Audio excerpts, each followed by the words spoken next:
folks, later we'll announce the winners of the first Lever Fur contest. But now, Lever Brothers Company, makers of Swan, the soap with the exclusive super creamed blend, presents... Our friend Swan. With my friend Irma. Starring Mary Wilson as Irma and Kathy Lewis as Jane. Friendship, friendship, just a perfect friendship. When other friendships have been forgot, theirs will still be hot. My friend Irma.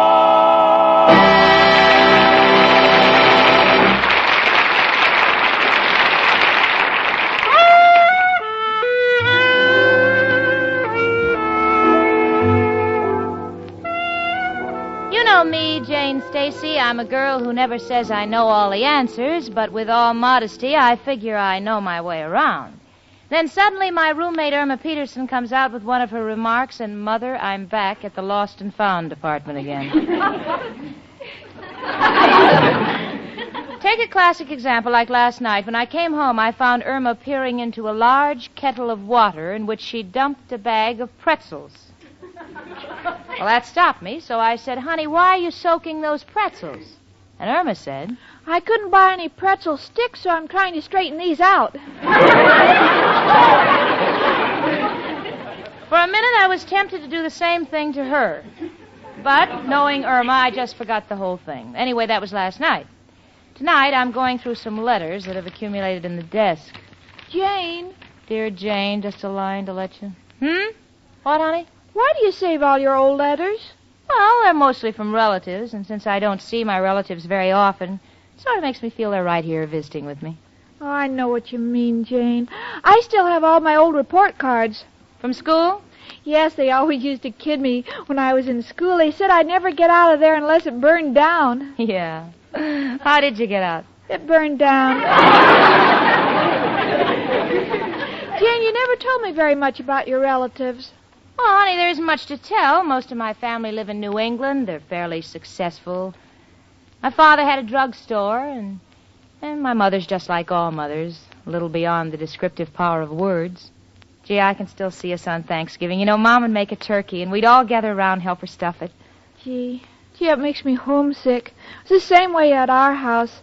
Mother would bake a cake, and, we'd all gather around and help her try to lift it out of the oven. You know, honey, while we're on the subject of families, it's just occurred to me that you've been going with Al for quite some time, and you know nothing of his background. Come to think of it, I don't. Oh. Did he ever mention any brothers or sisters? No. In fact, he never even mentioned a mother or father. He's probably an only child. Yeah. Came out of an egg. You know, Irma, I get kind of disgusted with you sometimes. Now, here is a man with whom you're contemplating marriage, and you know nothing about him. Remember, honey, when you marry a man, you marry his family. Come in. It's only me, Professor Kropotkin. Hello, Janie and Irma, my two little rooftops, one with a loose shingle. Why, Professor. Excuse me, a little joke I picked up from a carpenter. Well, what's new, Janie? Oh, Professor, I'm having another one of my sessions with Irma. You see, I'm trying to convince her that it's important that she find out about Al's family, as long as she's got matrimony on her mind. Oh, sure, Irma. Jane is right. It's very important that you know the background of the person you intend to marry. You know, there are two things that shape a man's character, heredity and environment. Well, I don't know what they mean. Well, that's simple. Heredity is like when you say, his father was a bum and he's a bum. What's environment? That's when you come from a house full of bums. Of course, Irma, I know sometimes it's hard to trace a man's origin. Take me. I can't tell you where I was born because I don't know. Well, why not? When I was a little baby, I was found by a band of gypsies. For 12 years, I lived in a cave. It was dark and wet and cold. Oh, that's terrible. What do you mean terrible? I live better then than I do now upstairs. But fortunately, I turned out to be a charming fellow. Well, I think Al is all right, and I don't want to pry into his private life. Come in. Hello, girls. Oh, it's you, Mrs. O'Reilly. Come on in. Oh, there you are, Professor. Janie, hold her back. Why? What's wrong? What happened? Oh, I don't mind a little kidding about me age, but this time the Professor's gone too far. Look at the note I found under my door. Let me see. Yesterday was Washington's birthday, so I must stick to the facts. When Washington chopped down the cherry tree, tell me, Mrs. O'Reilly, did you hand him the axe?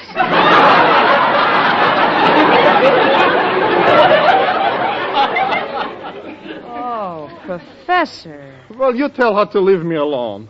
1 minute she flirts with me, and the next she nags me for the rent. I don't want to have anything to do with her for love or money. Oh, you! No, now, please, the two of you. Now, hush.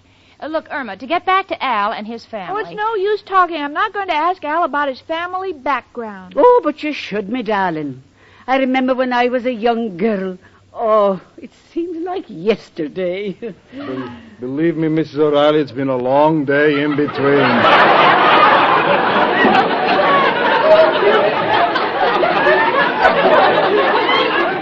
Go on with you. What I'm trying to say is that one day I met a policeman on a horse. What a beautiful animal. In 2 weeks we were married. Where did you go on your honeymoon? Santa Anita? Now listen here, you. I don't mind you picking on me, but I'm trying to explain to Irma how important a man's family is. Sure, sweetie, we're just doing it for your own good. If Al was half a man, he'd tell you about himself. Well, Jane, don't be ridiculous. If he was half a man, he'd be too short for me. Oh, that must be Al. Come in. Hello, Jane. Hi, chicken. Hello, Al, honey. We were just running along, Al. Come on, Mrs. O'Reilly. I got a surprise for you. A surprise? Certainly. I'll show you the new window the wind put in my wall. Goodbye, girls. Sorry they went. Wanted to tell them about my new deal. Oh, no. Another one of your deals? What is it this time, Al? Putting feathers on frogs and selling them for squabs? Oh, no, nothing so amateurish. Got one a little off the beaten track. It's a special jacket for suspicious characters. So when a cop says, stick 'em up, a skirt falls down, he ain't got the nerve to frisk you. Gosh, Jane, wasn't it lucky? Wasn't I lucky to hook a fella like Al? I'm not so sure. I'd like to see the ones that got away. Now, if you excuse me, I'm going to take a shower. Honey, where's my shower cap? Oh, I lent it to Professor Kropotkin. It rained last night. Oh, it's grand. Well, I won't wet my hair. I'll just stand on my head. Caustic character? Well, chicken, what are we waiting for? Let's you and I take over the sofa. No, Al, I don't sit on the sofa with strangers. Strangers? Chicken, what are you talking about? Al, I don't know anything about you. Chicken, do you like the way I put my arms around you? Yes, You like the way I kiss you? The way I let you sit on my lap?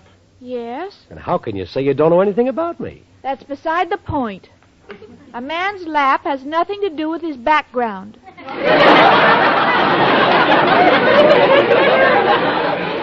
Chicken, I don't get it. Al, before I let you kiss me, I'd like to know something about your family tree. Chicken, I don't like this question. Shows a lack of trust. And true love can only exist on mutual confidence. It's got to be 50-50. What do you mean 50-50? You don't ask me any questions, I don't give you any answers. You get it? Yes, that's 50-50. Okay, chicken, let's get back to the sofa. Oh, Al, we're not making any progress. For getting back to the sofa, to me, that's progress. No, Al, I insist on knowing about your family. Well, chicken, if nothing else will satisfy you, there's only one man who can help us. Who, Al? Who else but... Hello, Joe. Al, got a problem. Joe, your folks used to know most of my relatives. I've been away so long I kind of forgot. What were they like? Uh-huh. Uh-huh. Uh-huh. Mm-hmm. What else is new, Joe?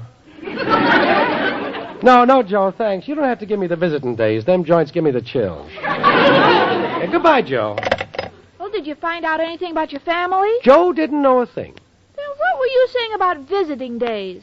They're all expecting babies. Al, you're not fooling me. You don't want me to know about your family. Oh, look, Chicken, can't we discuss this some other time? I got to meet the boys. So I think I'll be running along. But, Chicken, ain't you going to kiss me? No, Al.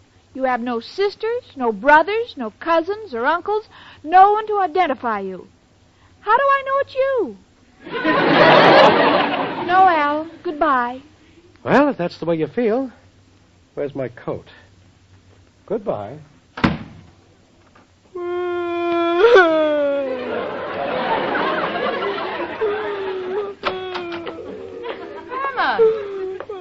Oh, honey, you're crying. Where's Al? He's gone. Oh, sweetie. Well, don't cry, sweetie. He'll be back. Oh, gee, it's all my fault. I shouldn't have insisted in finding out about his past. After all, you love the guy, and Irma, what's that envelope on the floor by your feet? Envelope? Oh, this? Yeah. Is it yours? No. Oh, Jane, it has Al's name on it. Maybe he left me a note. I'll read it. Yeah, honey, if it's addressed to Al, you shouldn't read his mail. Oh, Jane. What is it, sweetie? It's a letter to Al from another woman. It says, Dear baby, I just read your last letter and it brought back those tender moments when I held you in my arms. Jane, I hate him. Oh, honey, let me see that letter. Elizabeth, New Jersey. Oh, so that's her name.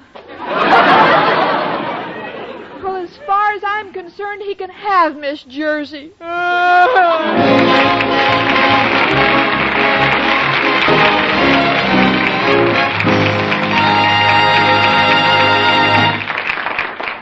Ladies, for fast dishwashing and protection for your hands, Swan is the answer. Because Swan's exclusive super creamed blend means faster suds in the dishpan. Suds that rinse away so completely dishes never need drying. Super creamed blend protects your hands, too. They're left as smooth and lovely as ever. Yes, Swan is the perfect dishwashing soap, thanks to Swan's exclusive super creamed blend. And ladies, listen for the names of the big contest winners later in the program.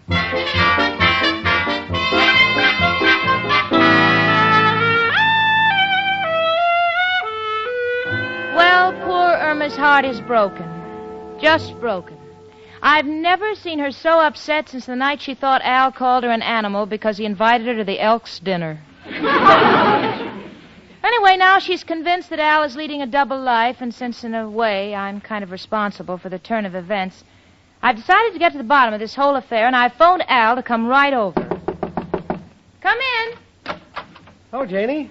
Well, where's Irma? She went out. Al, I want to start off by telling you that I think you are the lowest type of cad there is, and that your despicable behavior is only equaled by your unmitigated, low-down, conniving methods. Look, Jane, if you call me down here just for a character analysis... Al, how could you do such a horrible thing? What horrible thing? Well, all right, I'll come to the point. Who is this other woman you've been running around with? Other woman? Jane, what kind of a dope do you take me for? I love Irma. Now, listen, Al, you're not playing with children. Take a look at this letter. Irma found it. Let me see. My darling baby. Oh, so that's where I lost it. Jane, this is part of a letter my mother wrote to me. Your mother? You have a mother? Well, sure I got a mother. How do you think I got here? War surplus? I got a mother in Elizabeth, New Jersey. Well, why have you been keeping it a secret? I can understand your mother not wanting it to get around, but but surely Irma should know. Well, I know, Jane, but it's a pretty delicate situation. You see, I'm all my mom has got in this world, and, well, I've been sort of pulling a little wool over her eyes. You mean she thinks you're working? More than that. I told her I'm a big success. See, I sent her half my unemployment check, and with the little that Pop left her, she gets by okay. And I'd rather die than disillusion her. Yeah, Yeah, but Al, doesn't she question the fact that you only send her $10 if you're so important? Well, she did. But I explained that if I didn't practice thrift, I would never have become president of General Motors Corporation. Al, how could you ever get your mother to believe that? Oh, I had Joe print up these letterheads. Yeah, let me see. General Motors Corporation. Assets, $60 million.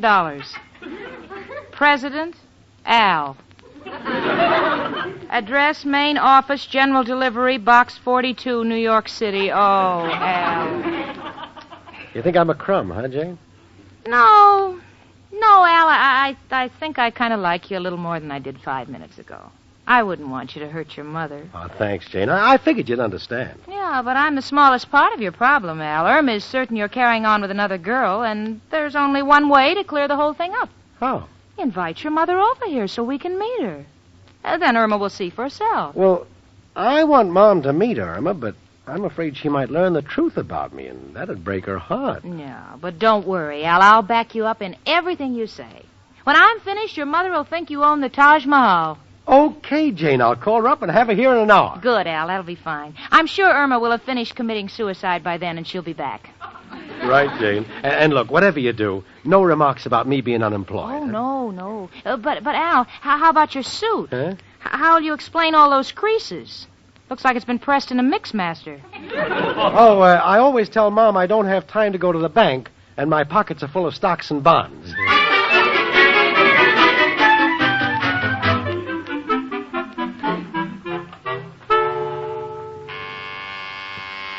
If you're looking for Amber Lipscott, come right in. Hello, Amber. Irma, what are you doing up here in the Bronx? Oh, Amber, I'm in the dumps. Look, dearie, this place is just as good as where you live. I didn't mean that, Amber. Irma, you're crying. Oh, Amber, it's happened. I'm miserable. That can only mean one thing. You got married. Oh, no, Amber. I never want to look another man in the face, and his name is Al. What happened, dearie? My Al is a two-timer. He's been going out with another woman. Oh, it's the same old story. You never can trust a man. And if you do find one you can trust, he ain't worth trusting. Oh, Amber, I'm so disappointed. I always thought my Al was different from other men. Well, he is different. He don't work. Say, how did you find out about this other woman, Irma? Oh, I found a letter from her. Oh, Amber, it's so hard to believe. Maybe I made a mistake. Maybe Al can explain it somehow. Dearie, they all have alibis. He'll give you some line like it was his dear old mother. Well, don't fall for it. So many guys have used that excuse when they two-time me that for a while I thought every day was Mother's Day. But, Amber, I love him, and I'd like to give him a chance to explain.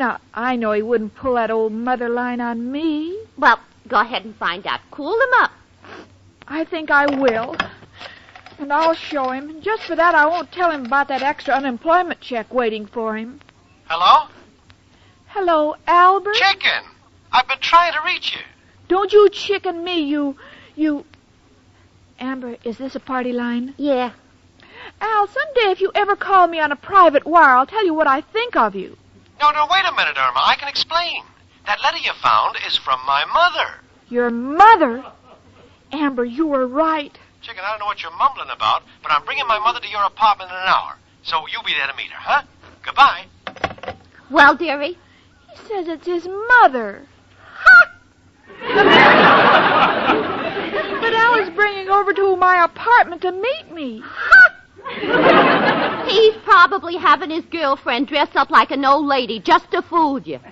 If I were you, the minute I got in the door, I'd grab her wig and pull it right off. No, I'm still a lady, Amber. I just want to tell Al what I think of him, that's all. Yeah, well, just tell him he's a 20th century Bluebeard with the spine of a jellyfish, and you've had your fill of his line. And that somewhere there's a man who'd like to meet a nice blonde like you. Thanks, Amber. I'll try to remember. And look, Irma, don't worry about losing that guy, Al. You can always get a fella up here in the Bronx. They may not be no old coward, but to me, pants is pants.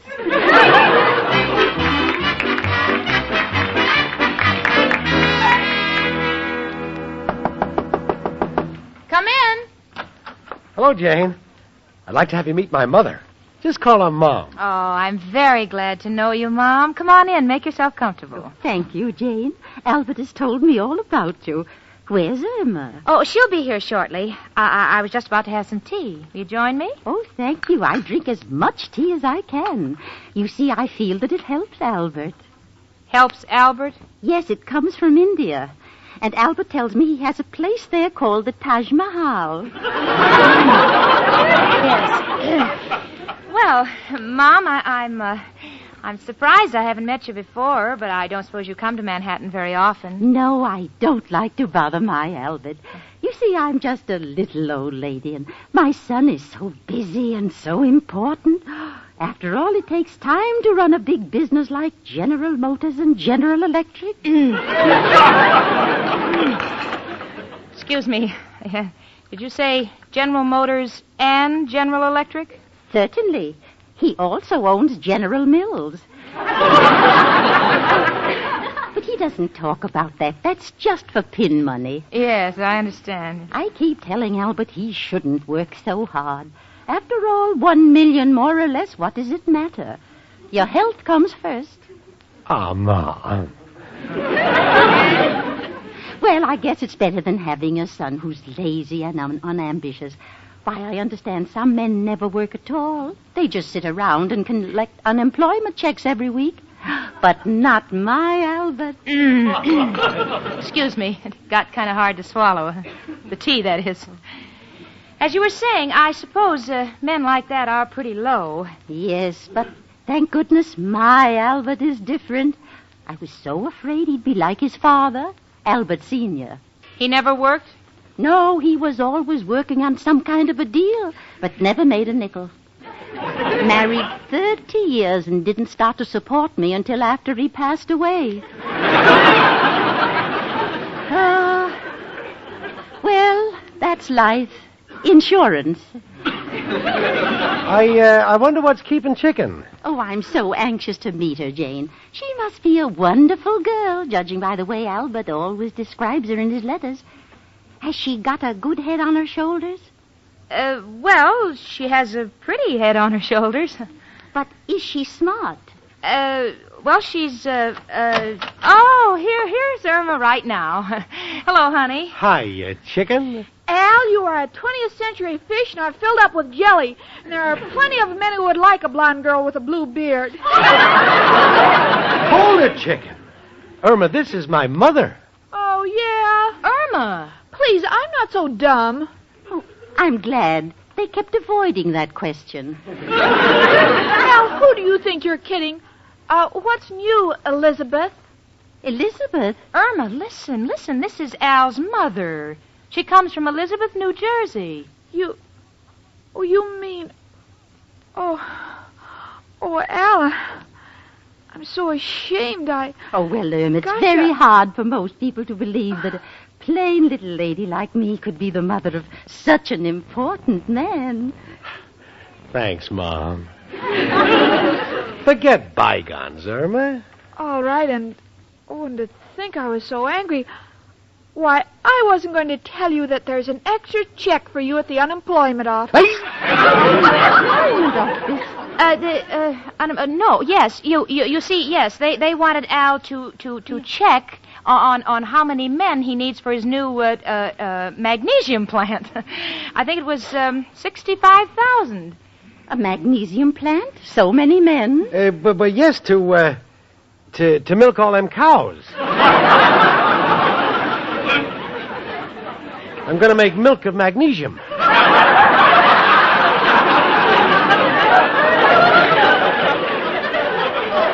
But you don't understand. The man at the unemployment... Irma, honey, Irma, Irma, dear, honey, let's all go out and have dinner, shall we? Oh, that's a great idea. But it's got to be on me, understand? Understand? No, Al, no. You've been treating us to so many parties on your yacht and taking us to theaters and banquets and everything, and I insist on paying. Well, I'll give in this time. This so won't make you class conscious. Here's my arm, Mother. Here's your $10, Al. Let's go.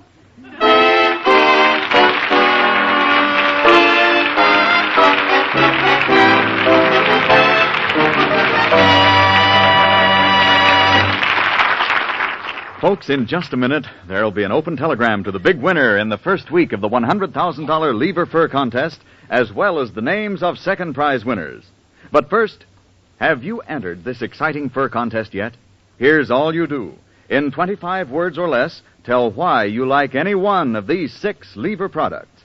Swan Soap, Lux Flakes, Lux Toilet Soap, Lifebuoy, Rinso, or Spry. Enter as many times as you wish. The contest is subject to rules on the entry blank at your dealers.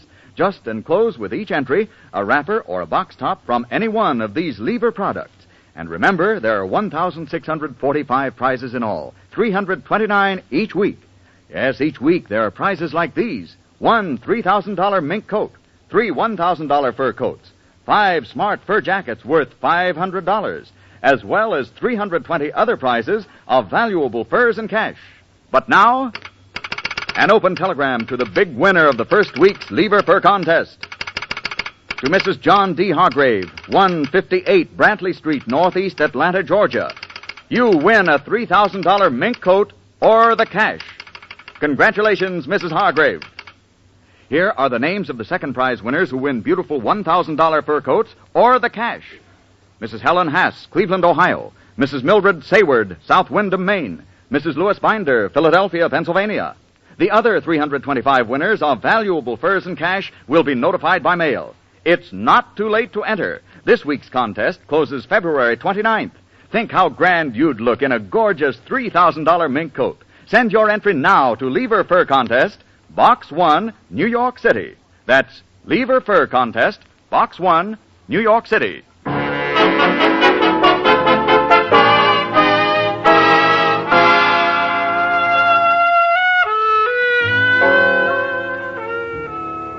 Well, here we are at dinner, and it's really a wonderful family gathering. Irma is terribly happy because she's just turned to the mother of the president of General Motors, General Electric, and General Mills and points west and said, Please don't worry, Mother. When Al and I get married, you're not losing a son. You're gaining a wife.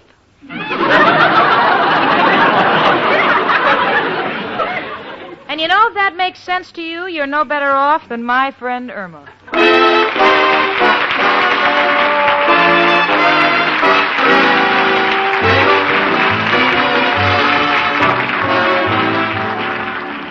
My Friend Irma, presented by Swan, another fine product of Lever Brothers Company, was produced and directed by Cy Howard.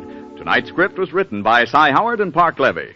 Folks, next Monday evening, listen again to Our Friend Swan. With my friend Irma. Starring Marie Wilson as Irma and Kathy Lewis as Jane. The part of Professor Kropotkin was played by Hans Conried. Ladies, listen. The shortage of fats and oils is still very serious, and it's worldwide. So please keep on saving every drop of used kitchen fat. Your butcher will pay you for every pound. Frank Bingman speaking. Spry. Cakes are light and high. Spry. There's a reason why. Spry. Cakes improve with Spry. Rely on Spry. You bet there's a reason why Spry is the cake-making wonders. Spry has an amazing cake improver secret. Try the sure Spry one-bowl way and be certain of lighter, finer, richer cakes every time. No other type of shortening has Spry's cake improver secret. For new cake-making success, rely on Spry. Pure, all-vegetable Spry with cake improver. Rely on Spry. S-P-R-Y. Rely on Spry. S-P-R-Y. Tune in next week 1 hour earlier and listen to the Lux Radio Theater, immediately followed by My Friend Irma. This is CBS, where 99 million people gather every week. The Columbia Broadcasting System.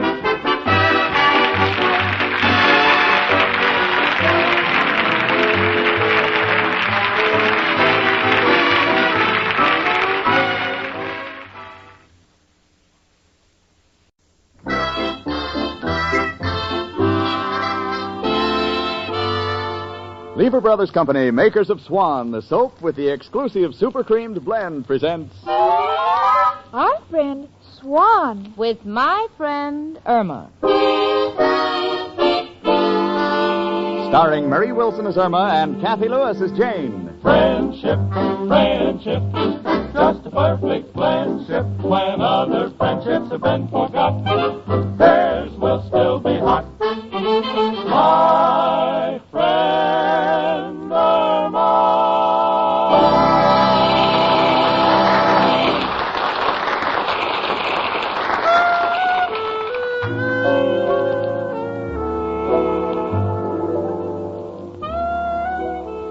You know, living with Irma Peterson is a great education. You never know what you're going to learn next. For instance, the other evening when I came home, Irma had rolled up our carpet and placed it on the bed. So, naturally, I said, honey, why did you put the rug on the bed? And Irma said, I read that a carpet wears longer if it has a nap.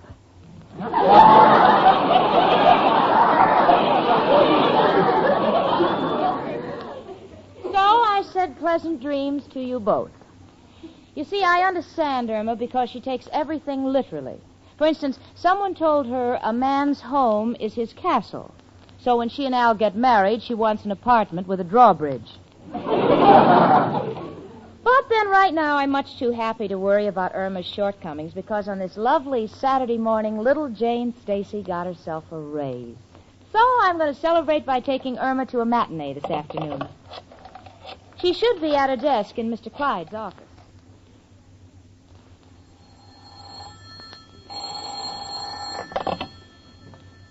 Milton J. Clyde, attorney at law, whom shall I say is speaking? Honey, it's me. It's me, Jane. Oh, hello, Jane. Gee, you sound tired, sweetie. What's the matter? I've been typing all morning. My feet are killing me. I don't understand. Well, you know that bell that rings when you get to the end of a line? Well, I keep thinking there's someone at the door.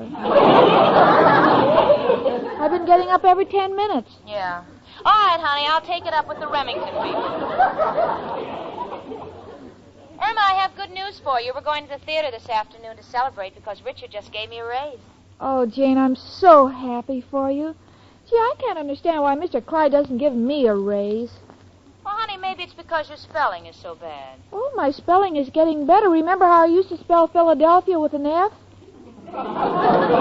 Yeah, I remember. But I know that's wrong. It's PHF. You know, Irma, it isn't only a secretary's work that gets a girl a raise. It's learning to anticipate the boss's needs, you know, seeing that he gets the things he wants most. Oh, but that won't get me a raise, Jane. Why won't it? Mr. Clyde always says what he wants most is a new secretary. No,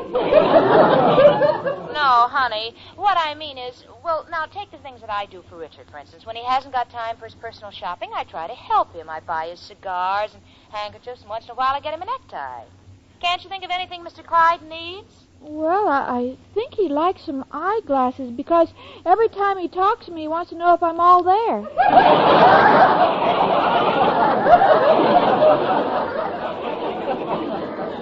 Oh, Irma. Miss Peterson, I'm waiting to give you dictation. Will you please get off the phone and come in? What were you going to say, Jane? Irma, wasn't that Mr. Clyde's voice? Didn't he call you? Yes, but it's all right. I waved back at him. Well, honey, you better find out what he wants. I'll be by for you at noon, huh? We'll have lunch and then we'll go to the matinee. Miss Peterson, how many times must I tell you that when I call you, I don't want you waving at me as if I were leaving on the Queen Mary? Yes, sir. Goodbye, Jane. I was just talking to Jane. You know, my roommate. Miss Peterson, I'm trying to run an office around here, a law office, understand? And I insist on having cooperation. K-O-O-P-E-R-A-S-H-U-A. Oh, good heavens, now I'm spelling it the way you do. Just get your notebook and come into my office right away. All right. Mr. Clyde, have you noticed how much more efficient I'm getting? Efficient? How? Well, you only asked me to bring my notebook, but I was the one who thought to bring a pencil, too. Amazing. Now, listen, I'm going to dictate a letter that must be kept strictly confidential. I don't want it to get any further than this office. Understand? Oh, you can trust me. I'll put it with all the other letters you told me should never go any further than this office. What do you mean? Haven't you been mailing those letters? Of course not. I hid them all under the filing cabinet. What? Oh, no. No. Oh, no. No. Mr. Clyde, aren't you feeling well? Oh, no. Well, in that case, I'll wait until tomorrow to ask you for a raise. A raise? Yes, I've been with you for a year, and I'm only getting $35 a week, and I don't think it's enough. Miss Peterson, I think it's more than enough for what you do in this office. Oh, that's because you never give me a chance. I try. I may not be the smartest girl, but I try. I know you're convinced that I'm an utter idiot, but please, if you'll just give me a chance to prove it. Let me help you. Let me do personal things for you. I'll get it, sir. Hello? Who? Hubert Tailoring? It's for you, Mr. Clyde. Thank you, Miss Peterson. That'll be all for now. Yes, sir. Hello? Oh, hello, Hubert. What time will my tuxedo be ready? Not until 5. Oh, it's no good. It's extremely urgent that I get it tonight because I'm addressing the Bar Association. Can you deliver it? I can't. Oh, that's bad. Well, I'll manage to have it picked up somehow. Thank you, Hubert. Goodbye. Miss Peterson, will you come in here for a minute, please? Yes, sir.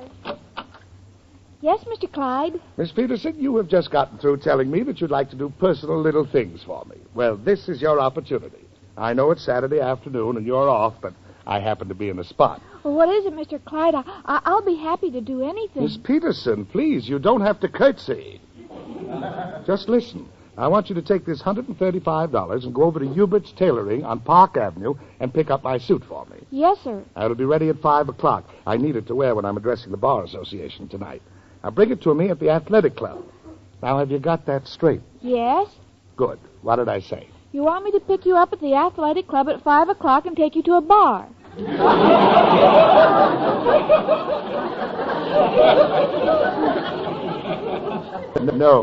No, Miss Peterson. Just pick up my suit. Here's the money.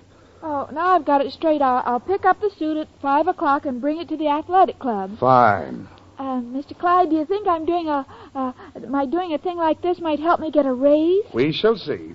I've got to run along now. Please don't let me down, Miss Peterson. Goodbye. You can trust me. Gee, I better count the money. 10, 20, 40, 80, 100, 10, 135. Hi, honey. Oh, hello, Jane. Hey, where'd you get all that money? Well, I have to pick up Mr. Clyde's suit at the tailor's at 5. Oh, gee, honey, you won't be able to go to the theater with me. I know, Jane, but this may lead to a raise. Yeah, that's right, honey. A job's a job. What play are you going to see? Streetcar Named Desire. Well, I don't mind missing it so much. I think if you've seen one streetcar, you've seen them all. Hello, Jane. Hiya, chicken. Hi, Al. Hello, Al, honey. Just dropped by to take you out to lunch. Oh, by the way, Jane, I just remembered I owe you $2. I'd like to pay you now if you can cash my unemployment check. Yeah. All right, Al, I'll cash it. Here you are. It's all endorsed. So I see. Al, what's the idea of that gold star next to your name? Got it for never being late. Well, chicken, what are your plans for this afternoon? Well, I was going to the theater with Jane, but I can't because I have to work. On Saturday afternoon? Yes, Al. Well, don't worry, chicken. Your working days are only temporary. Pretty soon, little Al will look after you. Oh, sure. Sure, just as soon as one of his deals comes through, like painting noodles gray and selling them for rubber bands. Great provider. I'll see you tonight, Irma. Good night, Al. You know, she's a little more snooty than usual today, chicken. How come? Well, she got a raise, Al, and I'm going to get one, too. You are? What happened? Well, Jane does personal things for Richard, and now I've got my chance to do personal things for Mr. Clyde. I'm picking up a suit for him at Hubert's Tailoring at 5 this afternoon. Well, how'll that get you a raise? Well, when you do little things like that for your boss, you're indispensable. Chicken, that's the wrong approach. A messenger boy does the same thing. That man is treating you like you're nothing. Running errands will get you no place. It's the personal touch that counts. Personal touch? Well, that's what Jane said, but that's what I'm doing. No, chicken. Knew a fella named Sam. Worked for a big corporation. Was getting nowhere. Then Sam decided to use the personal touch. And one morning, he started coming in and slapping the boss on the back. Well, gradually, the boss's back started caving in. Before you knew it, Sam was head of the company. But Al, this is an important errand. After all, Mr. Clyde entrusted me with $135 to pay for the suit. Chicken, I repeat, what you're doing a messenger boy could do. But we can change this entire thing into a golden opportunity for you. How? Have seen the type of suit your boss wears. Nothing. No class. Got it. We'll show you how to get in real good with your boss. You not only get him a better suit, but you also save him money. Then he'll know that you're not only a great secretary, but also have a shrewd mind. But, Al, do you think I can fool him like that? Only with my help. Well, what do you suggest, Al, honey? Do not go to Hubert's. We'll spend the afternoon shopping and pick up a real bargain. Al, the suit has to be extra special because he's going to wear it when he speaks before the Bar Association tonight. Chicken know just what he needs for the Bar Association. No one has had as many lawyers around him as I have. Leave it to me. When I'm finished with your boss, you will be starting on a new career. Oh, Al, you're a darling. You know, sometimes I feel so empty inside, and then you put ideas in my head, and it feels solid again.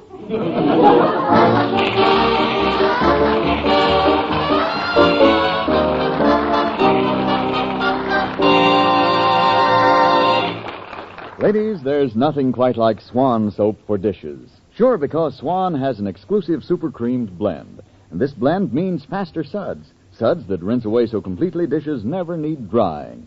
Super creamed blend means Swan protects your hands, too.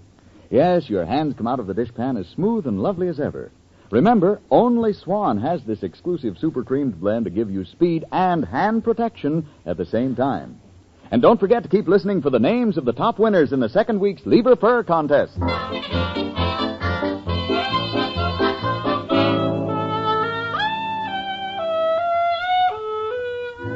Well, I just got home from seeing a streetcar named Desire. Since everything here looks quite normal, I know that Irma hasn't been here yet. You see, Irma uses a code to let me know what she's doing. For instance, if I come home and I find a cup of coffee and a pair of shoes on the pillow, that's to let me know she couldn't sleep because she had coffee, so she's gone for a walk.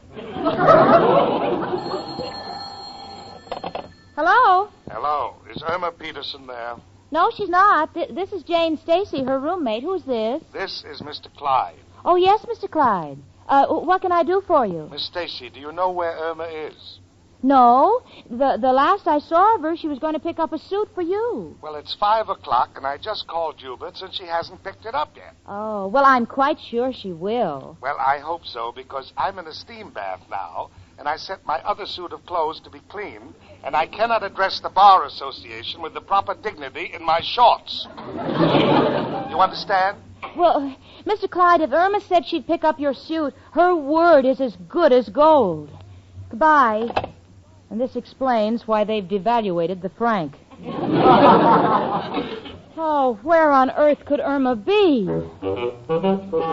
Irma!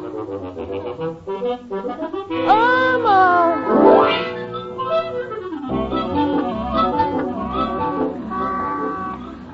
Al, it's 5 o'clock and we still don't have a suit for Mr. Clyde. Maybe we ought to pick it up at Hubert's. Chicken, nothing ventured, nothing gained. I've saved the best for the last. This is a place they tell me is real classy. Let's go in. Yes, and what can I do for you? We'd like to see some suits. Certainly, for your husband? No, my husband and I aren't married yet. I mean, this is for someone else. All right, now, what did you have in mind? Could you describe the gentleman? Yes, he has gray hair, belongs to the Bar Association, and he's married. Do you think he ought to have pleats? Please, chicken. Madam, let us start all over again. Can you tell me what size the gentleman wears? Well, what size do you wear? I'm a 38. I'm a 12, and Mr. Clyde is built more like you. Of course, if he were built like me, he'd be Mrs. Clyde.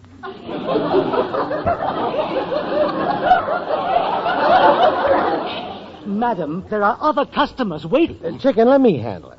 See, I'll have to take the initiative myself. Friend, have you got a suit something like the one I've got on? Oh, yes, I remember that particular model. It was very popular during the Charleston craze. Well, admit it ain't society brand, yet it's in great demand with a particular set. Notice it's very snug, yet an ace will go up the sleeve without touching the lining. Please, I wish you'd decide that there are other customers waiting. Wait a minute. See the one we need. That brown herringbone with the triangular checks. What are you asking for it? $100. What are you taking for it? 50. Sold for 35. Thank you. I'll wrap it up.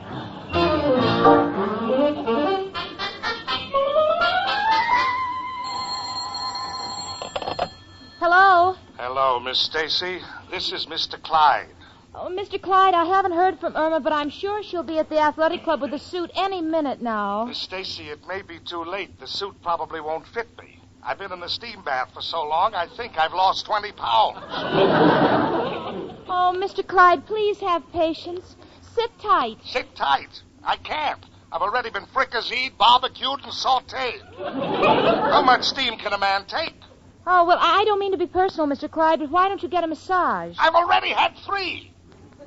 It's not a question of keeping him trim. It's a question of getting out of here. I've got to make that speech tonight. Yes. Well, if anything develops, I assure you that you'll be the first one we'll get in touch with. Please hurry. I've been in this bath so long, I may do my entire speech in Turkish. Oh, Mother, where is that Irma? Oh, there you are, Irma.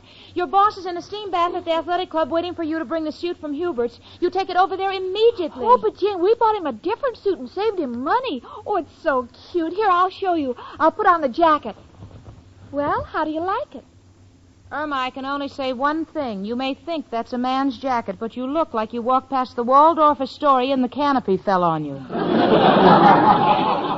But, Jane, it's herringbone.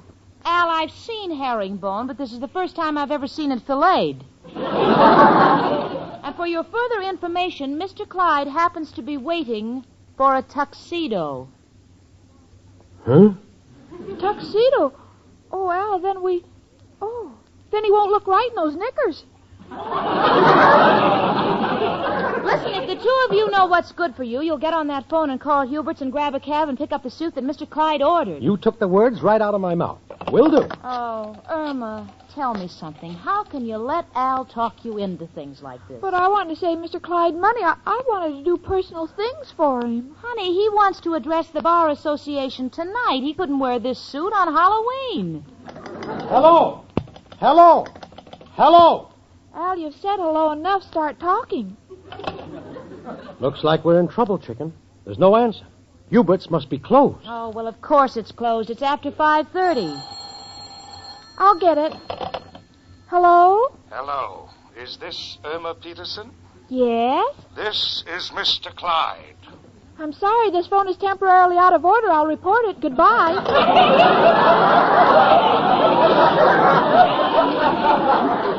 Oh, no. Irma, now you're through and you'll lose your job. But, Jane, we're only trying to save him money. Sweetie, if you don't get him his suit or a reasonable facsimile, you'll be in real trouble. Now, let's think. But all the stores are closed. I know. Chicken, when you're under pressure like this, there's only one man who can help us. Oh, Al, that's ridiculous. Who, Al? Who else but... Hello, Joe? Al, got a problem. Must have a tuxedo. What do you mean it's easy? Don't you know all the stores are closed? Oh, with you, that's no problem. Now, hold it, Al. You're not stealing a tuxedo. Just feeling the man out. Look, Joe, must have a tuxedo if only for tonight. Do you have one? Oh, you loaned yours to Honest Louis. Yeah, but I thought... Oh, no, Joe, we can't dig him up just for that. Al, will you quit talking to Joe? Let's rent a tux, huh? Thanks, Joe, but must check other angles. So long. Oh, dear. Now, let me think. Where can we get a tuxedo at this time of night? Irma, I just can't understand you. Now, don't pick on me, Jane. I admit I'm not perfect. Oh, honey, when you say you're not perfect, it's like Jesse James admitting he's not a choir boy. Oh, Irma, that poor man is waiting. Your job is right out of the window if we don't get him a tuxedo. Come in. It's only me, Professor Kropotkin. Hello, Janie and Irma, my two little daffodils. One a little dilly, one a little daffy. Professor, you're wearing a tuxedo. Certainly. On Saturday nights at the Gypsy Tea Room, it's strictly formal. We even leave the tails on the fish. Why do you ask? Well, I was supposed to pick up a tuxedo for my boss, and there was a little mistake, and the place is closed, and I may lose my job. Got an idea. Professor, could you loan us your tux just for tonight? It'll sure help Chicken. Oh, Al, we can't ask the professor for his tuxedo. He needs it for his work. No, please, Jenny. I'm the better judge of that. If my little Irma's in trouble, I must help her. So if it helps Irma, she can have the tuxedo. So I don't go to work tonight. After all, money isn't everything. What kind of a stupid thing is that? Yeah, but your job, Professor... Oh, who cares? After all, am I indispensable? So someone else will read fortunes. Someone else will wash dishes. Someone else will wait on tables. Someone else will play the violin. Someone else will wash the floor. Someone else... You know something? I'll be glad for the vacation. I've been working too hard. Gee, that's just wonderful of you, Professor. It may save Irma's job. Gee, Professor, I sure appreciate it. Anything for you, my darling. Al, come upstairs. If you'll excuse the expression, to my room. I'll take the tuxedo off, and you can take it to Irma's boss. Okay. Oh, wait a minute. The professor's a much thinner man than Mr. Clyde. Not anymore. Mr. Clyde's been in that steam room too long.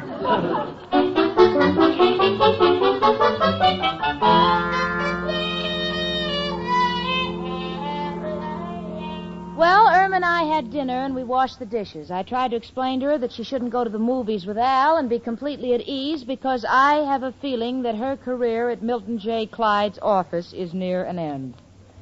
After all, even if the professor's tuxedo saved the night, Irma will be a dead pigeon on the following day.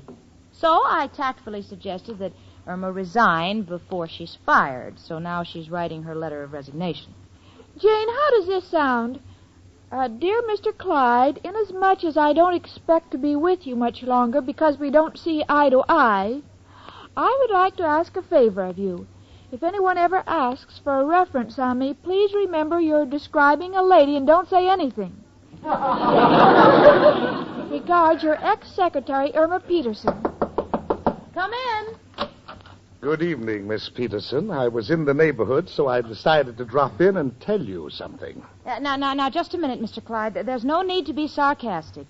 Irma's realized her mistake, and she's ready to resign, and I won't let you abuse her. Abuse her? I've come here to give her a raise. A raise? What do you mean? That tuxedo you gave me. I was making my speech before the Bar Association, and it was getting duller by the minute. They were all falling asleep on me. I was mortified. Suddenly, I raised my hand to make an emphatic gesture, and the shirt front lit up and said, "Fortunes read 50 cents."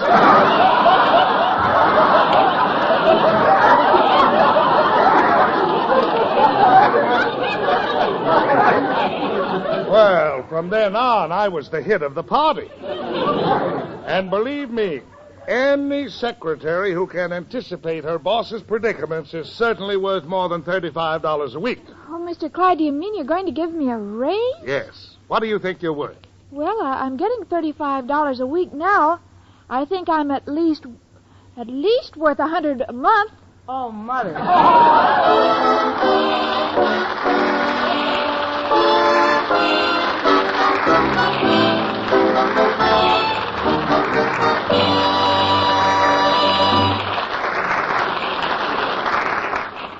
Folks, later I'll give you the names of the top winners in the second week of the $100,000 Lieber Fur contest.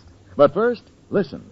This may be your last chance to win a beautiful mink coat. This is the last week of these exciting contests. You have only until March 14th to get your last entries in the mail. So hurry. Here's all you do. In 25 words or less, tell why you like any one of these 6 Lieber products. Lux Flakes, Lux Toilet Soap, Lifebuoy, Rinso, Spry, or Swan Soap.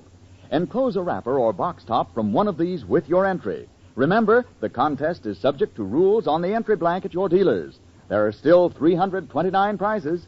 Yes, wonderful prizes like these. 1 $3,000 mink coat. 3 $1,000 fur coats, 5 fur jackets, each worth $500, as well as 320 other prizes of valuable furs and cash. But now, here they are, top winners in the second week's Lever Fur Contest. First prize, Mrs. Scott J. Hinch, 534 Riverside Drive, Piqua, Ohio. You win a gorgeous $3,000 mink coat or the cash. Congratulations, Mrs. Hinch. And here are the names of the second prize winners. You each win a beautiful $1,000 fur coat or the cash. Mrs. Clarence Egan, 2610 First Avenue North, Leeds, Alabama. Mrs. Helen Walker Lyman, 8809 Southwest Bertha Beaverton Highway, Beaverton, Oregon. Mrs. George Meslins, 7364 Maryland Avenue, University City, 5, Missouri. Congratulations to you all. The other 325 winners of valuable furs and cash will be notified by mail. And remember, folks, it's not too late to enter. You may be wearing a luxurious $3,000 mink coat. So send your entry right away to Lever Fur Contest, Box 1, New York City. That's Lever Fur Contest, Box 1, New York City.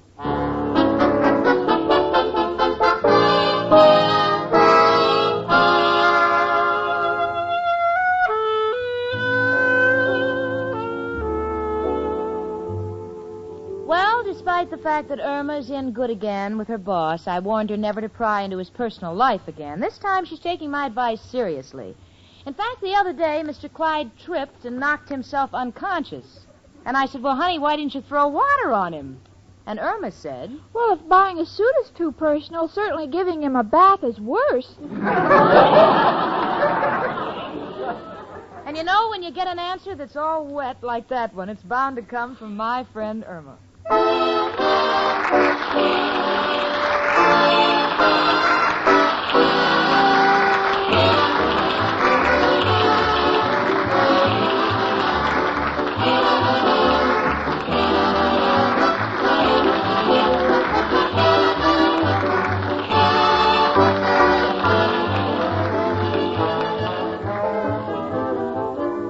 My Friend Irma, presented by Swan, another fine product of Lever Brothers Company, was produced and directed by Cy Howard. Tonight's script was written by Cy Howard and Park Levy. Folks, next Monday evening, listen again to Our Friend Swan with my friend Irma.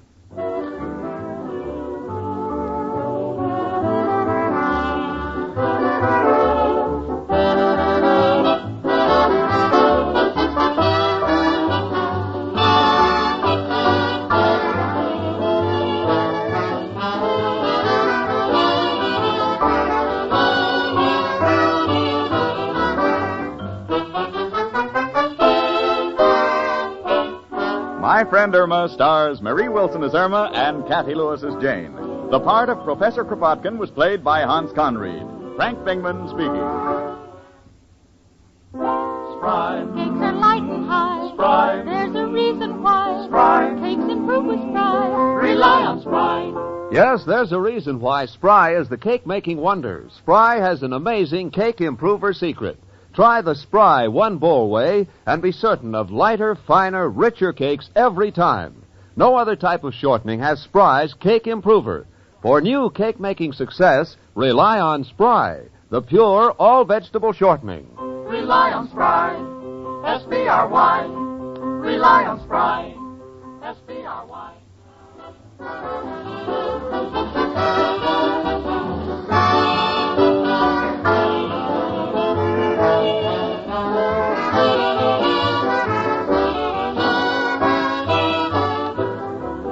Tune in next week 1 hour earlier and listen to the Lux Radio Theater, immediately followed by My Friend Irma.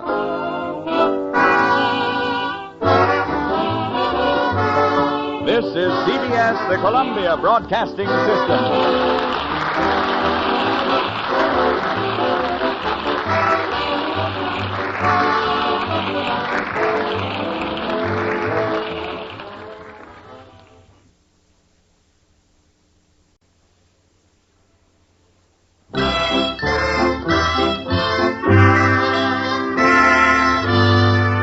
Lever Brothers Company, makers of Swan, the soap with the exclusive super creamed blend, presents Our Friend Swan with my friend Irma. Starring Marie Wilson as Irma and Kathy Lewis as Jane. Friendship, friendship, just a perfect friendship. When other friendships have been forgot, theirs will still be hot. My friend Irma.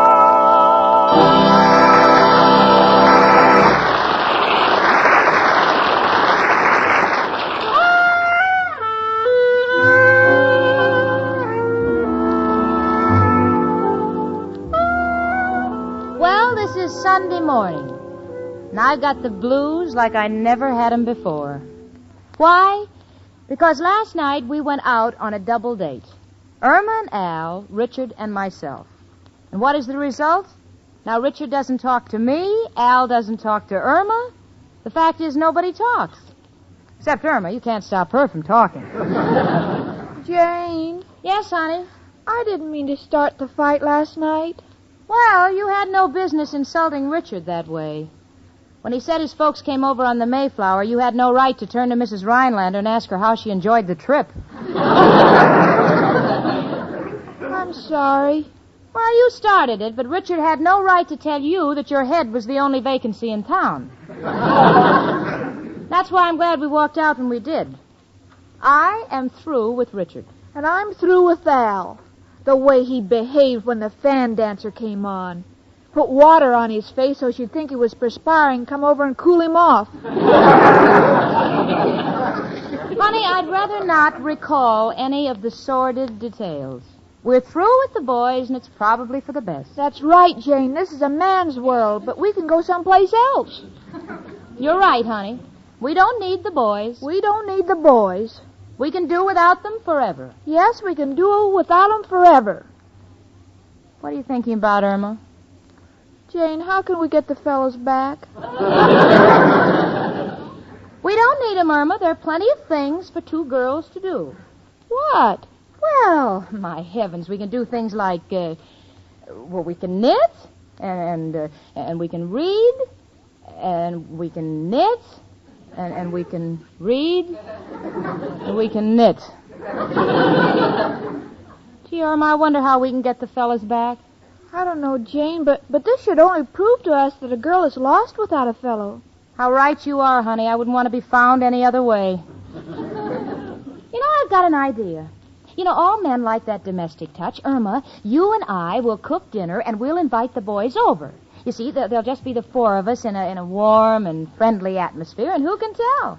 What with this being leap year and with a full stomach, a man's liable to say yes to anything.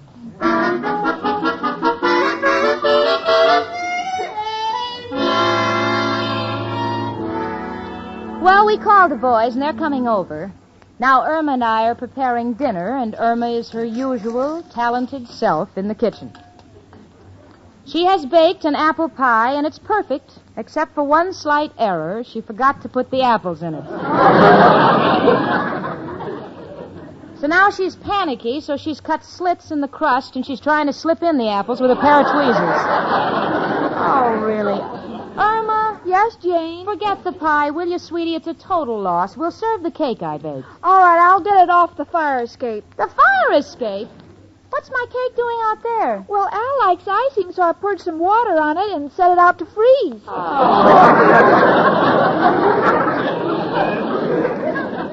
Look, sweetie, I appreciate your trying to help me, but Richard is coming. I'm trying to marry him, not poison him. Well, Jane, I want the dinner to be good, too. After all, I want to impress Al.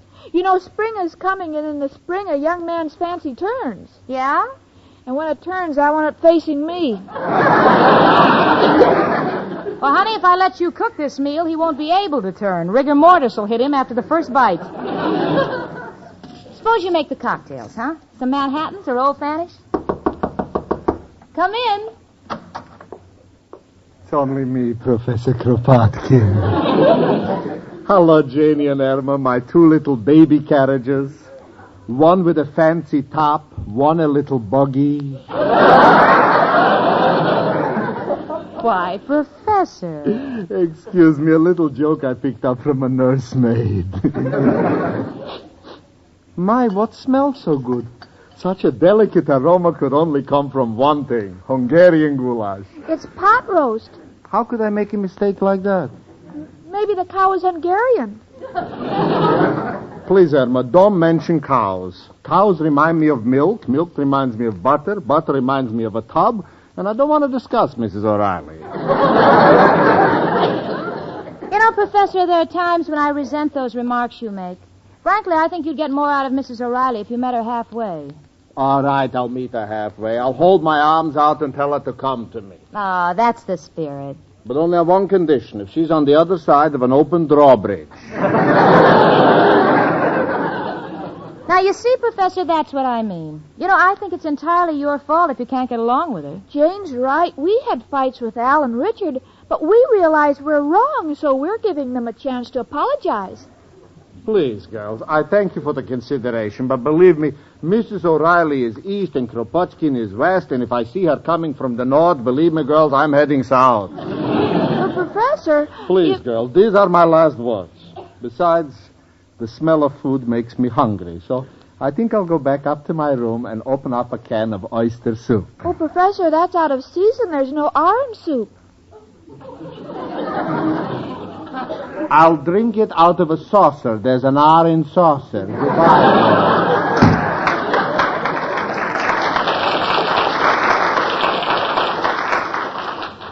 Oh, isn't it a pity, Jane?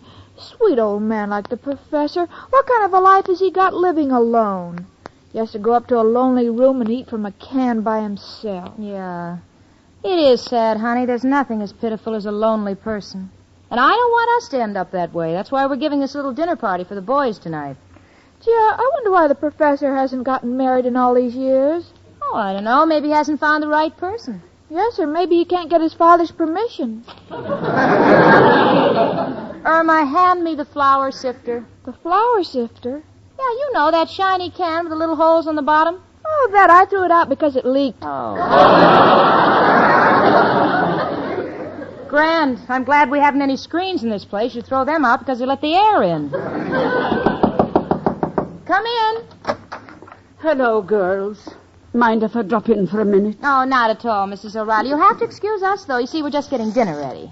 Sit down. Thank you. Oh, girls, I get the blues so badly, especially on Sunday. You don't know how lonely an old widow can be. So let me give you a bit of advice. When you get married, always treat your husbands kindly. If you don't, they get even with you. They die, the cowards. Well, Mrs. O'Reilly, you know, you're still, shall we say, young. Well, that's true. But my beauty's all slowly fading. At night I have to use all sorts of creams and Max Factor's makeup. Have you noticed any difference? I haven't, but the professor says I'm getting to look more like Max every day. Girls, believe me, the professor is a miserable-tempered man. Well, Mrs. O'Reilly, you know, I think it's your fault. You won't meet him halfway. And he's even willing to meet you on a drawbridge. Irma.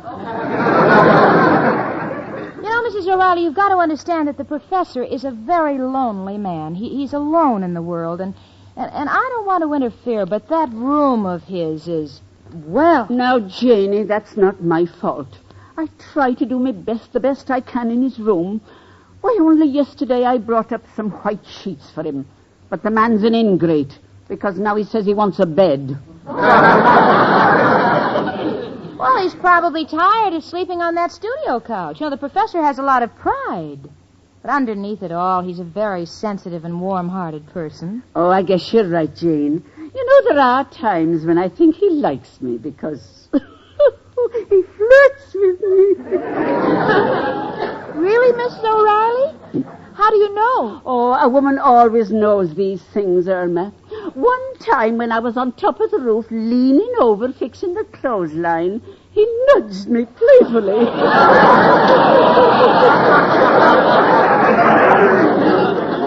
Oh, well, what's the use of dreaming? I think I'll just go back to my room and throw rocks at me hope chest. Goodbye, girls.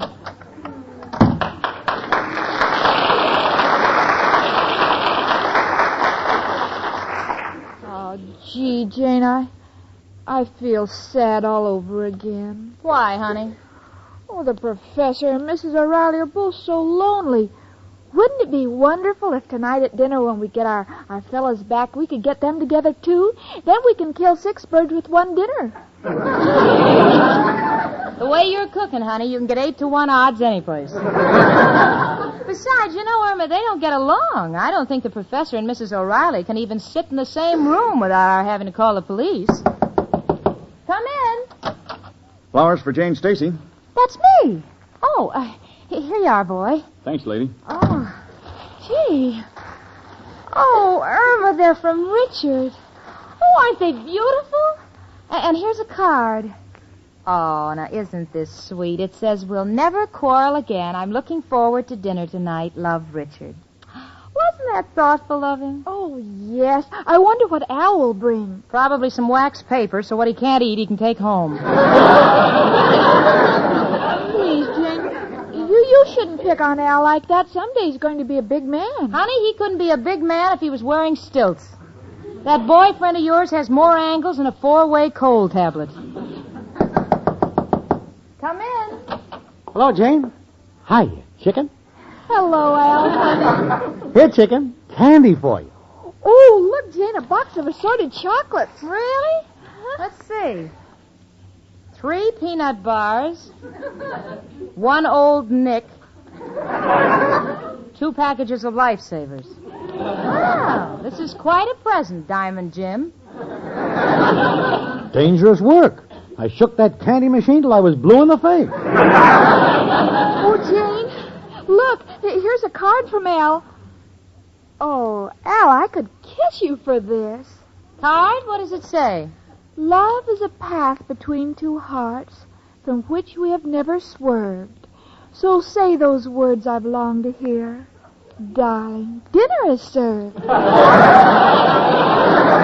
Oh, gee, Jane, isn't he another Longfellow? Yeah, but Longfellow wrote from suffering. Al writes from hunger. Oh, don't talk about Al that way, Jane. Al, did that job come through with Craig Oil? No, chicken, but got him interested in a great deal. It's a derrick with a Ferris wheel attached. So if you don't strike oil, you can open an amusement park. Oh, Al, that sounds wonderful. You see what hidden talents he has, Jane? Hidden? They should be exiled. Oh, gee, Jane, isn't it wonderful? Now I've got Al back and you've got Richard back. Oh, but I'm still not happy. Now what's the matter, honey? Oh, I keep thinking of the professor and Mrs. O'Reilly. I can't be happy if I know other people are unhappy. Well, but, honey, what can we do about it? Well, I've got a plan. No, wait a minute, Irma. No, Irma. Jane, I'll be right back. Oh. Hey, what do you think Chicken is up to? I don't know, Al, but I'm afraid she's out on a mercy errand. She's probably going to try to get Professor Kropotkin and Mrs. O'Reilly down here together. Oh, she ain't got a chance. You know, although Chicken's got a great heart, I don't think she's got much tact, do you, Jane?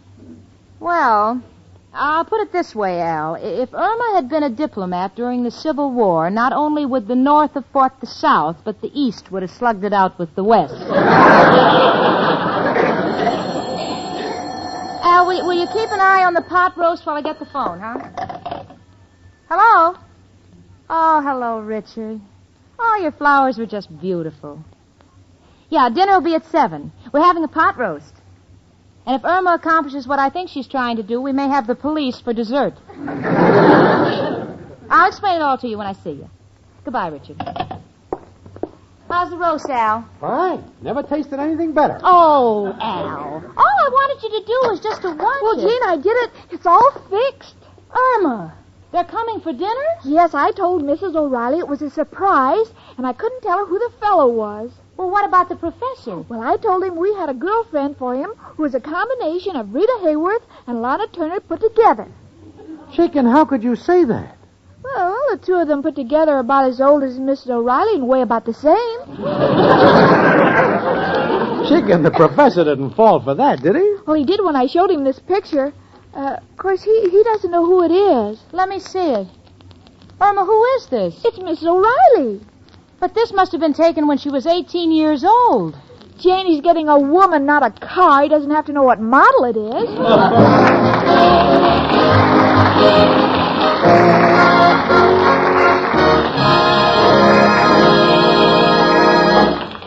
And now Susie Swan sings to us. Listen.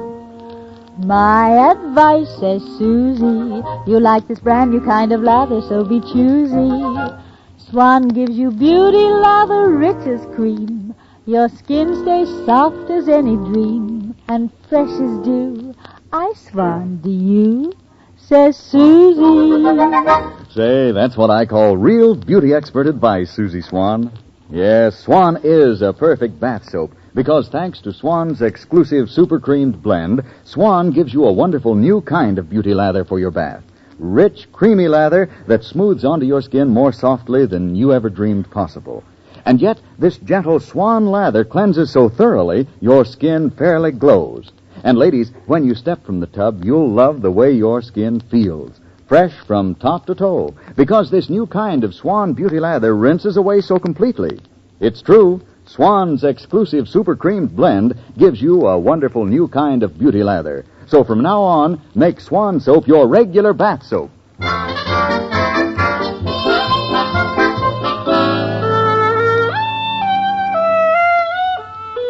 Well, in her own inimitable way, Irma has done it again. She's got Mrs. O'Reilly thinking that a young Casanova awaits her. And Professor Kropotkin will be down to dinner expecting to meet some glamorous young siren. When they find out the awful truth, the only siren around will be the one that brings the riot squad. I don't know what to do. Irma, how could you have done this? Oh, Jane, we wanted to bring the two of them together. Oh, yes, but honestly, honey, the professor's going to walk in here expecting an 18-year-old girl. He will see Mrs. O'Reilly. What will you say to him? Gee, Professor, you're late. Chicken, nobody was ever that late. You know, Irma, there's only one thing to do, and that's to tell the truth. I'll go upstairs, and I'll try and... Girls, excuse my appearance, but I'm getting dressed for dinner. And I've been so excited at the thought of meeting a new gentleman that I dropped my mirror. How does my hair look? I think you've got it on backwards. What? I mean your comb. Look, you know, Mrs. O'Reilly, about this gentleman that you're expecting... Not another word, Jane. I want it to be a surprise. Oh, but you see, Miss O'Reilly, Professor Kropotkin... Please, Irma, don't mention his name when we're speaking of the finer things in life. Oh, dear, I'd better hurry back to my room. My eyelashes are drying on the windowsill. And I'm afraid the birds will get at them. I'll be back soon. Goodbye, girls. Oh, now, Irma. There, you see how you've misled the poor woman. When she sees it's the professor, her heart will be broken. Not to mention all the furniture. Jane, we gotta prevent them from killing each other. Well, I don't know why you're both so worried. It'll be a candlelight dinner, and when they come in, we'll blow out all the candles. All right. Every man for himself. Come in. Hello, everybody. Oh, it's you, Richard. Gee, I'm afraid you're not in for a very peaceful meal. What do you mean? Well, you see, I originally planned this dinner as a sort of a bury the hatchet thing. But it seems that Irma's played Cupid and invited Mrs. O'Reilly and Professor Kropotkin without either of them knowing the other is coming. So instead of it being a bury the hatchet party, it'll just be a scalping party. Well, now, Jane, I wouldn't be so distressed. You know, I once read an article by an eminent psychologist who states that the reason so many couples fear romance and marriage is because they see so many unhappy couples around them. Yeah? What you mean is that if the four of us pretend to be very happy, the professor and Mrs. O'Reilly will forget their hatred and try to copy us. Exactly. Huh? But we must put it on extra heavy, Jane. No quarreling of any sort. We must be the epitome of happiness. You understand, Irma? Certainly, I'll show them we're happy. Al, when they knock at the door, I'll sit on your lap. No, Chicken, I'll sit on your lap. I don't care if you sit on each other's laps, but remember now, no quarreling, and that goes for all of us.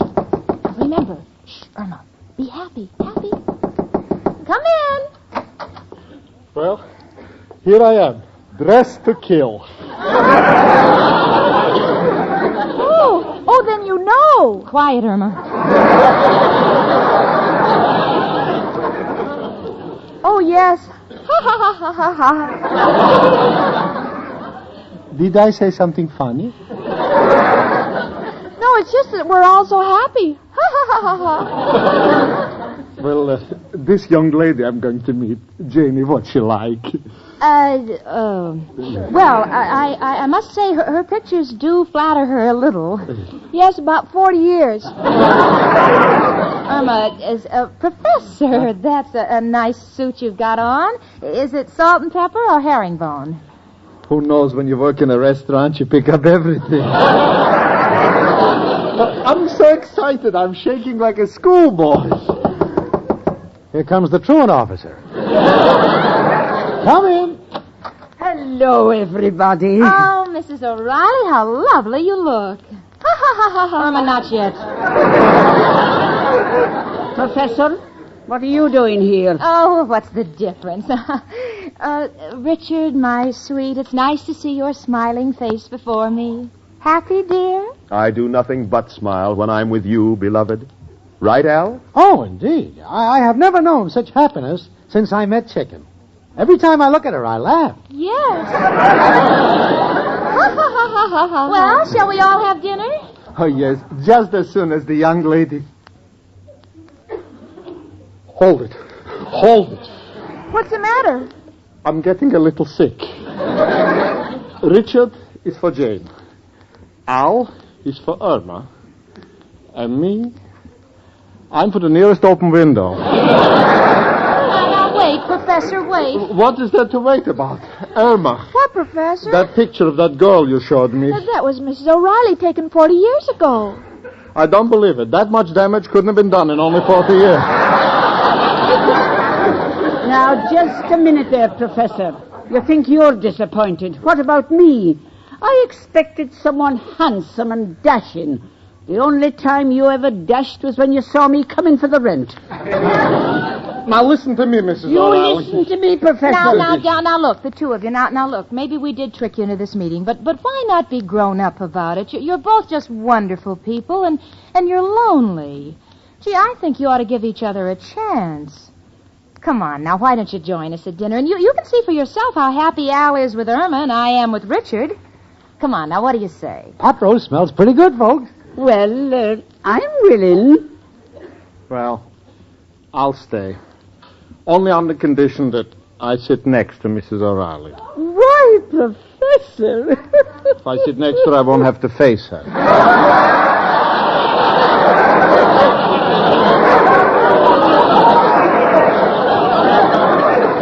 Well, come on now, everybody. Dinner is served.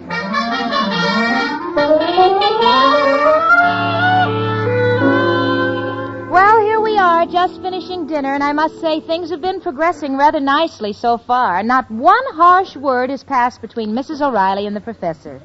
Maybe it's because neither of them stopped eating since they sat down. But now we're in trouble. They finished eating. And before they get a chance to start tearing into each other, I've nudged Richard and whispered to him to tell a funny story. You know, as long as we're all sitting here sort of friendly, I'd sort of like to tell a little story. It's sort of risque. Oh, don't tell a story in risque. Tell it in plain English so we can all understand it. Irma, why do you always butt in when Richard wants to talk? Go ahead, Richard. Chicken, are you going to let Jane talk to you like that? Well, as I was saying... Irma, will you please be quiet, please? We'd like to hear what Richard has to say. Well, as I was saying... Why does Richard have to talk? Maybe my Al has a funny story. Thank you, Chicken. Now, Irma, this fellow Richard was... has started. Let him finish. Thank you, Jane. Well, now, it Wait seems... a minute. What's wrong with my stories? I know funnier ones than he does. Yes. That's a good one, Al. I haven't told it yet. Irma Peterson, now this is your last warning. You keep still or Now, just a minute, Jane. Nobody talks to Irma like that when I'm around. You get smart with her and I'll... Oh, wait a minute, Al. Don't talk to Jane that way. Stay out of this, Richard. I can handle it myself. Jane, I wish you'd stop telling everybody what to do. That's telling her, Chicken. She's always picking on you. No, she's not. Well, she does pick on you, Irma. I think it's for your own good. Richard Rhinelander, I'm perfectly capable of handling my own arguments. This is a personal affair. Please stay out of it. All right, Jane, if that's the way you feel about it, goodbye. Probably heard the story anyway.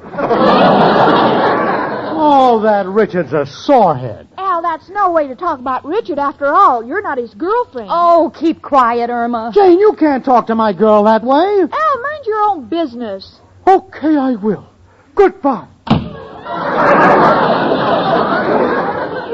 Jane, this is all your fault. You made Al leave. I made him leave. Irma, sometimes I think you're the most ridiculous girl in the world. Goodbye. She's got no right saying I'm the most ridiculous girl in the world. She hasn't traveled enough to know. And I'm going to tell her that.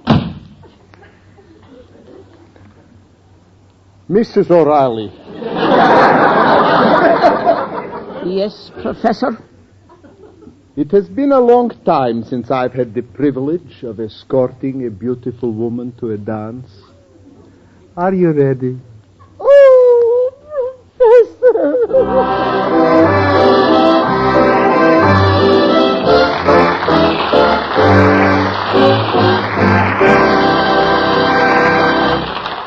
Folks, we'll announce more top winners of the $100,000 Lever Fur contest in just a moment. But first, here's a special word to all the ladies listening. If you'd like to make your bath a real pleasure and a real beauty bath at the same time, then the soap to keep handy is Swan soap. Sure, because Swan's exclusive super creamed blend gives you a wonderful new kind of beauty lather that feels soft and gentle against your skin. Luscious Swan beauty lather that cleanses so thoroughly, then rinses away so completely, your skin is left feeling beautifully smooth and fresh when you step from the tub. Yes, from now on, make your bath a real beauty bath with Swan Soap's wonderful super creamed beauty lather. And now, here are the top winners of the third week in the Lever Fur contest. First prize, a gorgeous $3,000 mink coat, or the cash, goes to Mrs. Janice T. Urselcook, 907 State Street, Lafayette, Indiana. Congratulations, Mrs. Urselcook. The second prize winners, who each win a beautiful $1,000 fur coat or the cash, are Mrs. Robert S. Oakes, Alexandria, Virginia, Mrs. Gladys Dorothy Johnson, Minneapolis, Minnesota, and Joan L. Smith, Chicago, Illinois. Congratulations to you all. The other 325 winners in the third week's contest will be notified by mail.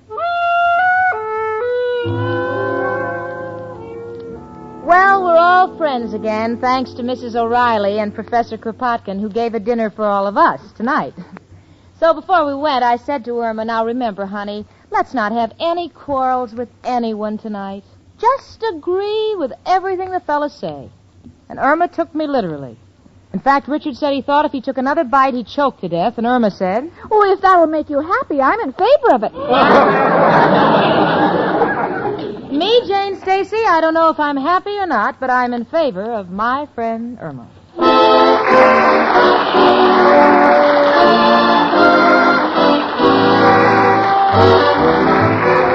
My Friend Irma, presented by Swan, another fine product of Lever Brothers Company, was produced and directed by Cy Howard. Tonight's script was written by Cy Howard and Park Levy, and stars Marie Wilson as Irma and Kathy Lewis as Jane. The part of Professor Kropotkin was played by Hans Conried. Mrs. O'Reilly was played by Gloria Gordon.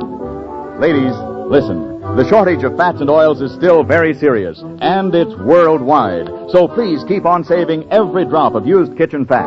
Your butcher will pay you for every pound. Frank Bingman speaking. Spry. Cakes are light and high. Spry. There's a reason why. Spry. Cakes improve with Spry. Rely on Spry.